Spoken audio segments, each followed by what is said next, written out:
પૈસા બધા અનર્થનું મૂળ છે. બાળપણથી આપણે આ વાત સાંભળતા આવ્યા છીએ અને કદાચ એટલા માટે જ્યારે પણ જીવનમાં વધુ પૈસા કમાવાની ઈચ્છા થાય ત્યારે અંદરથી એક જ અવાજ આવે છે, શું હું ખોટી દિશામાં તો નથી જઈ રહ્યો ને?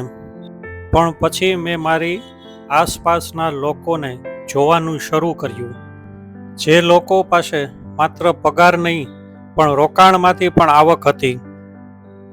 તેઓ પરિવાર સાથે વધુ સમય પસાર કરતા હતા, બાળકોને વધુ સારી તકો, સારી હોસ્પિટલ, સારું ચેકઅપ માટે લઈ જતા હતા, બેસ્ટ ભણતર આપતા હતા અને સૌથી મોટી વાત, તેમના જીવનમાં પૈસાની ચિંતા ઓછી હતી.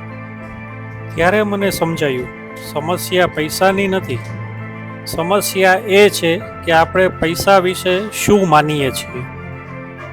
આપણને શીખવાડવામાં આવે છે, સારી રીતે ભણો, સારી નોકરી મેળવો અને આખી જિંદગી પૈસા માટે કામ કરો.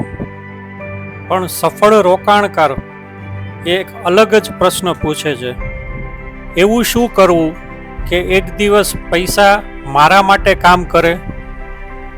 આ એક વિચારધારા આખી જિંદગી બદલી શકે છે, કારણ કે લક્ષ્ય માત્ર પૈસા કમાવાનું નથી, લક્ષ્ય છે આર્થિક આઝાદીનું.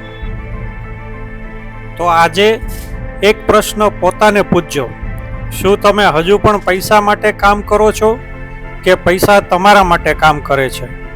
વિચારજો.